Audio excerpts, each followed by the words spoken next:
What's going on, you guys? Hope everybody's doing good.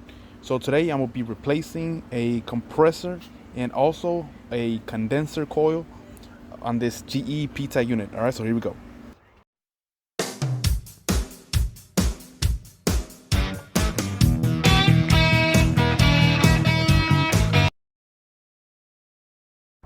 So on this particular unit, the condenser coil has a leak, so we don't have to worry about removing any refrigerant. Let's start off by removing the fan shroud.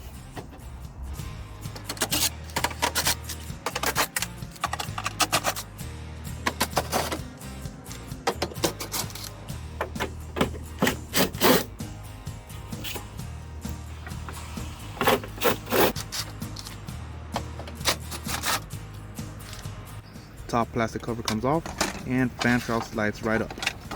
Next, I'll be removing the compressor screws using a 12mm socket and a long extension.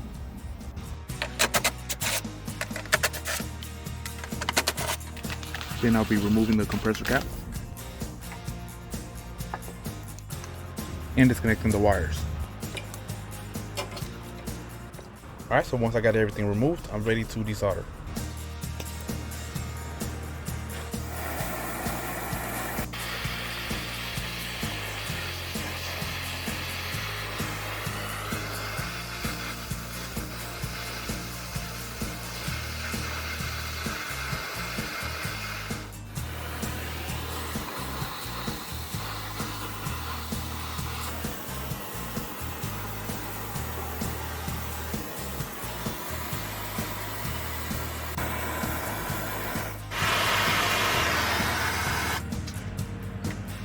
Now we can remove the compressor and also the condenser coil. Now before I remove that condenser coil, there's a ground wire that needs to be removed. Alright everybody, so this is what the unit looks like without a compressor and a condenser. So I'm probably just going to take some time to remove this dust out of the way. So here are the parts that I'm going to be using: condenser, new compressor. Now the new compressors don't come with the rubber garments, so I'm going to be using the garments from the old compressor. So these units don't have any access ports, so I'm going to be installing some of these access valves. I'll be installing this one on the low side of the system. So I'll be drilling on this side of the copper tubing so any copper burr can just fall down and we don't contaminate the system. I also want to go ahead and install one of these access valves on the high side of the system.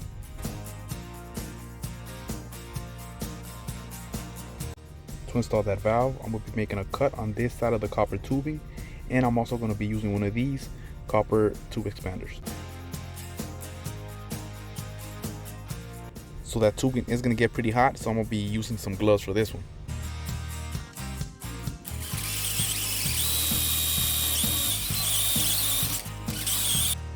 So that copper tubing did get hotter than I expected, so I'm going to be trying that again with one of these rags.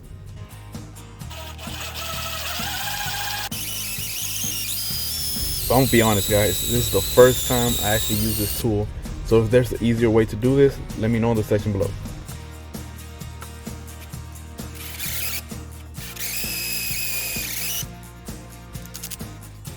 Now I don't know if my inexperience with that tool had anything to do with it, but that did take a significant amount of time to get that tube expanded. So next time it's probably just gonna be easier and faster to use a coupling. Let's go ahead and remove the garments from the old compressor. Now, I want to make sure that the garments are in good shape. If not, I'm gonna have to get them replaced.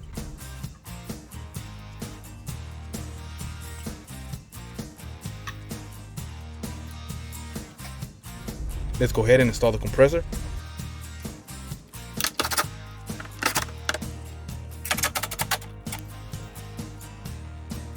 And now we can install the condenser.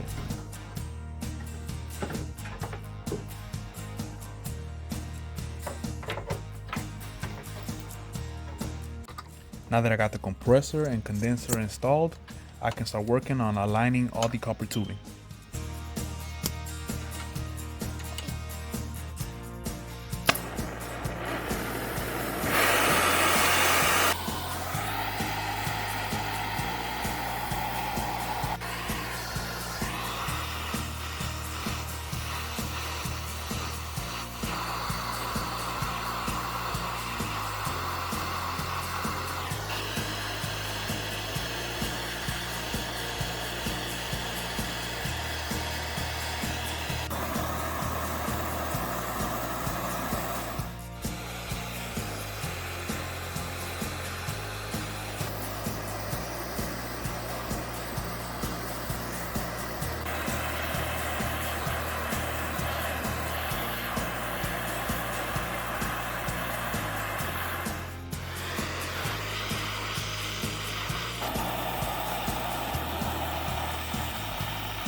Let's go ahead and put the shredder valves back on. So now I'm gonna go ahead and pressurize the system so I can see if we have any leaks. So the leak test checks out. So now let's go ahead and vacuum out the system.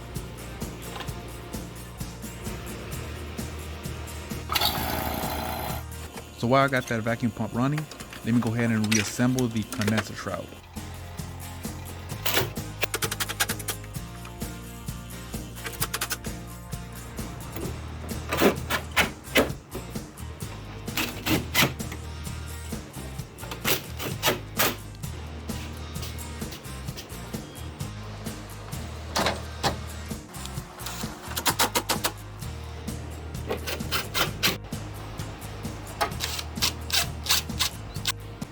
So now for the compressor.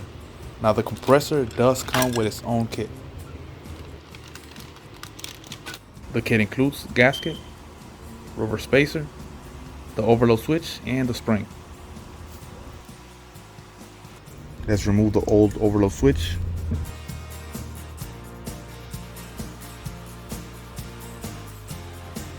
And connect the wiring.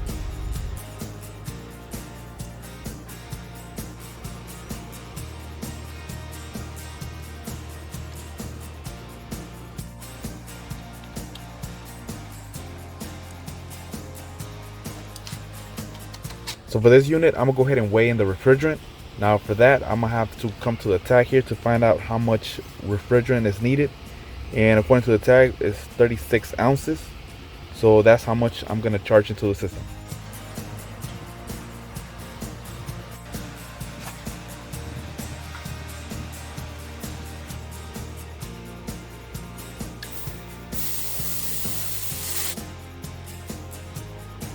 So I'm gonna go ahead and set my scale remote to 0 to see how much refrigerant is going in.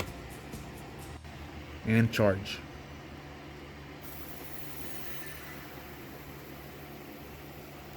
Alright everybody, so as you can see, the charge is complete. So let's go ahead and test the unit.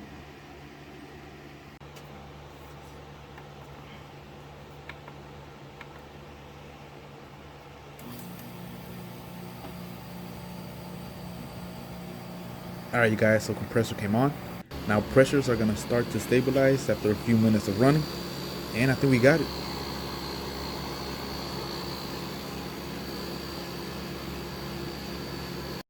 Hey you guys, before you go, don't forget to like and subscribe to the channel if you haven't done so.